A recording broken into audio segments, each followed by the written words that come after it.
falls into a span of a few years where I enjoyed Mark Millar's work. Prior to this and following this, I think I've fallen out, but I wasn't really a fan of Kick-Ass. I thought Wanted was a trash book. I thought Nemesis was just mean-spirited, and I wanted no part of it. Never read Superior. Jupiter's Legacy was good. Jupiter's Circle was less good.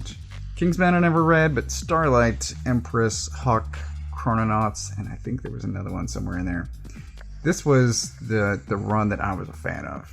So Gone was the sort of dark, mean-spiritedness of earlier stuff, and we got Huck, which, well, I'm about to tell you, is pretty much a perfect book. Empress is a lot of fun, Chrononauts, and Starlight. I did just call the book near perfect. There is all of this on the back, so all of these 10 out of 10s, 5 stars. I think all of that is earned. This book really is, it's great. The art is gorgeous, the story's good. I'll show you this.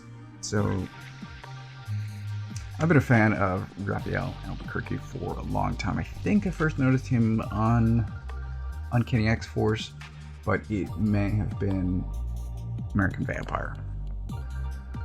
I was certainly reading Uncanny X-Force, but I don't know if I took notice of him at the time. I was a bigger fan of Matteo Scalera.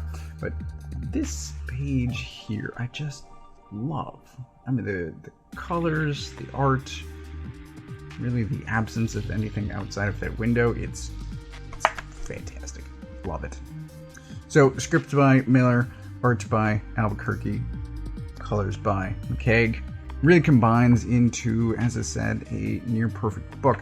The setup here is, there's this line on the back, which I don't think really sells it that well. But our main character is Huck. He's a gas station attendant in a small town.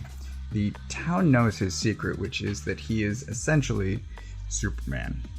He has strength and speed and the ability to find anything.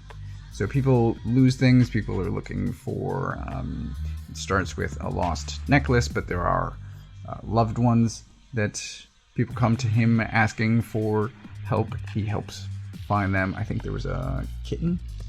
I think there's a pet. He finds things. He has the ability to find things. But he is essentially Superman living in a small town, and he is perfectly happy with that life. There is no move to Metropolis.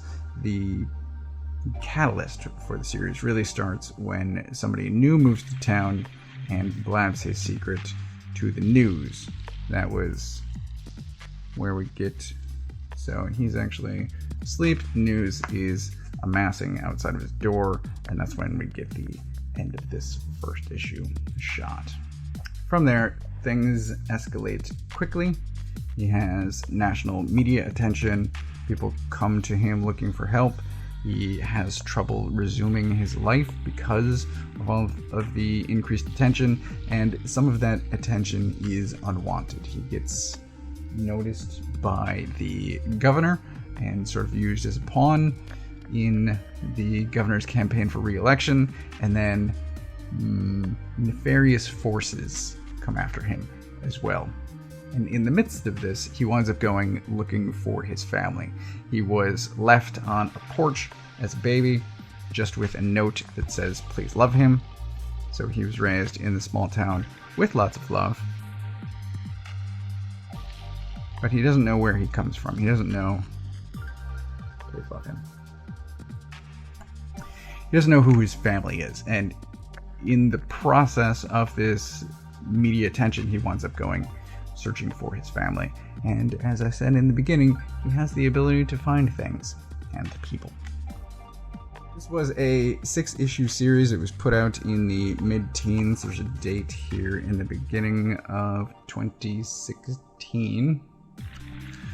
So it is slightly older. I believe Huck is now a property owned by Netflix. I further believe, unless this has changed, that they were working on an adaptation. If you have any difficulty finding this, and I do recommend that you read it if you haven't, there will most likely be a reprinting of the material before the Netflix adaptation comes out. Otherwise, I don't think that it will be out of print for that long. It is incredibly well done. It has universal praise, and I think people would be stupid to keep it out of print. I'm going to show off a bit more of the art, but I'm going to find something where it isn't a spoiler. I found this sequence where I don't think anything is spoiled. So this is after the governor's party. He's dressed up. He was given a hotel room. He doesn't really want to stay there. He notices cats outside the window, orders a bunch of room service to feed those cats, and then he winds up running into some homeless people. He says, hey, here's my hotel room key. Why don't you go stay in there? And one of the things I love is the facial expressions and body language. And there isn't too much body language in these couple of pages, but the facial expressions are just amazing. Look at this. Perfect. And then we get a bit of action. Here is his speed, so he's running actually faster than a bus. He jumps over houses in a single bound, you could say. So here he is riding on top of a train car, and he's really excited that he got a free pen from the hotel. And if I show any more, it will be a spoiler. Huck is the name of the main character. Tom is another character in the series, and I don't think the first time I read this that I realized the connection, but in rereading this yesterday, I did find that amusing as well.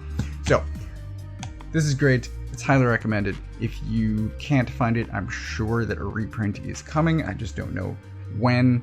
Again, I think that's going to be dependent on Netflix. But this is great. Highly recommended if you haven't read it. And even if you have, it's been probably years. I suggest giving it a reread.